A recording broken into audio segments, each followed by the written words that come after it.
1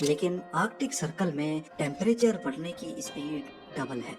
تو اب سائنسدان یہ سوچنے پر مجبور ہو گئے کہ ان سنک ہولز کا کلائمیٹ چینج کے ساتھ کیا کنیکشن ہے اور ارتھ کا فیوچر کیا ہوگا اگر یہ ایک ایک کر کے بڑھتے ہیں۔ ایک طرف یمل کے سنک ہولز پر گہری ریسرچ چل رہی تھی تو دوسری طرف یمل سے بہت دور آرکٹک سرکل میں ہی سائنسدانوں کی ایک دوسری ٹیم کو کچھ انوکھا دیکھنے کو ملا، جو شاید یمل کے سنک ہول کی پہیلی کو سلجھانے کی سب سے اہم کڑی تھی۔ الاسکا کے نارتھ ویسٹ کوسٹ کے قریب ایزی لیک ہے، جو لوکلز کے مطابق کچھ مہینوں سے بہت آڈ بیہیو کر رہی ہے۔ ایزی لیک کے اندر سے ببلز نکل رہے ہیں جیسا کہ پانی بوائل ہو رہا ہو۔ اس مسٹری کی کھوج میں سائنسدانوں کی ایک ٹیم یہاں پر آ پہنچی۔ ان ببلز کے سیمپلز لیے گئے تو معلوم پڑا کہ یہ بھی میتھین گیس کے ببلز ہیں۔ آرکٹک ریجن میں ہلکی پھلکی میتھین گیس کا لیک ہونا ایک بہت کامن بات ہے، لیکن اس کیس میں حیرانی کی بات یہ تھی کہ ایزی لیک سے ہر روز 10 ٹن میتھین نکل رہی تھی۔ پورے آرکٹک ریجن میں یہ پہلی بار ہو رہا تھا کہ کہیں سے اتنی زیادہ میتھین گیس نکلی ہو۔ ریسرچ ٹیم نے ایزی لیک میں پانی کے اندر جا کر میتھین گیس کا سورس دیکھنے کا فیصلہ کیا۔ ویسے تو ایزی لیک 3 فٹ گہری ہے، لیکن جس جگہ سے ببلز نکل رہے تھے وہ جگہ بہت زیادہ ڈیپ تھی جہاں ڈائیورز کا جانا ممکن نہیں تھا۔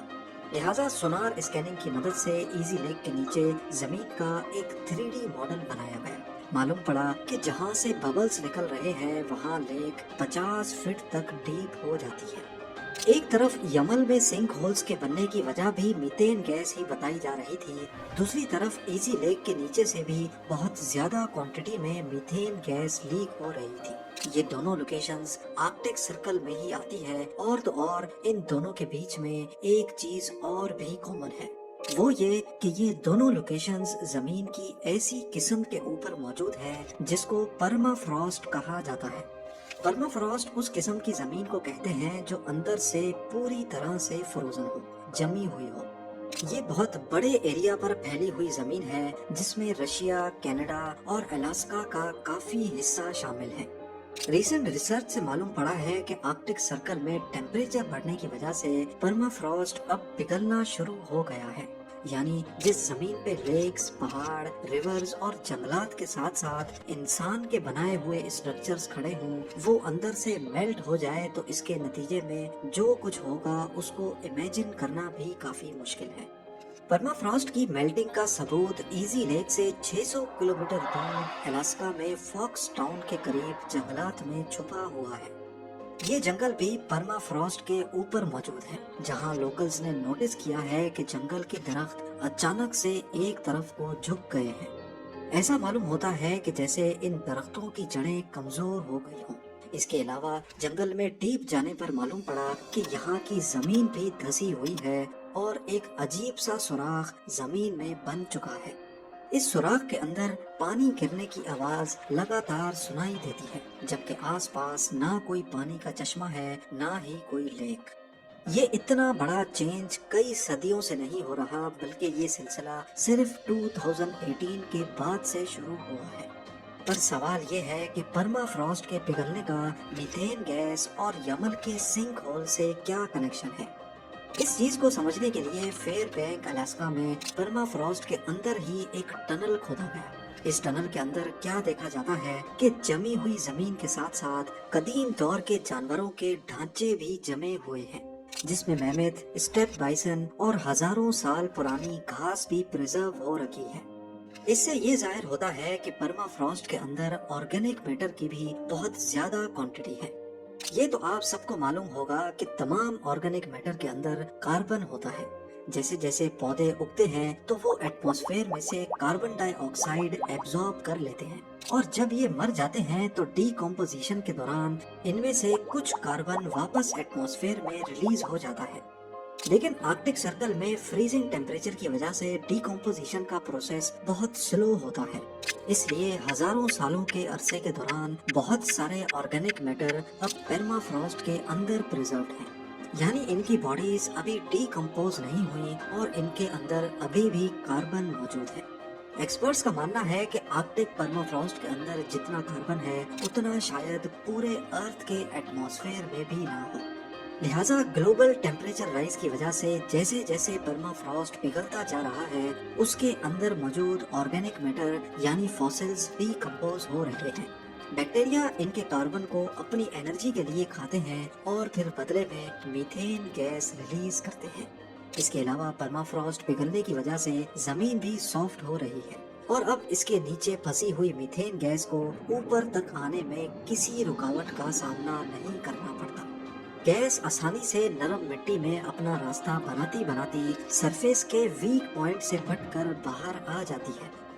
یہ سنک ہولز اسی گیس کے نکلنے کی وجہ سے بنے ہیں۔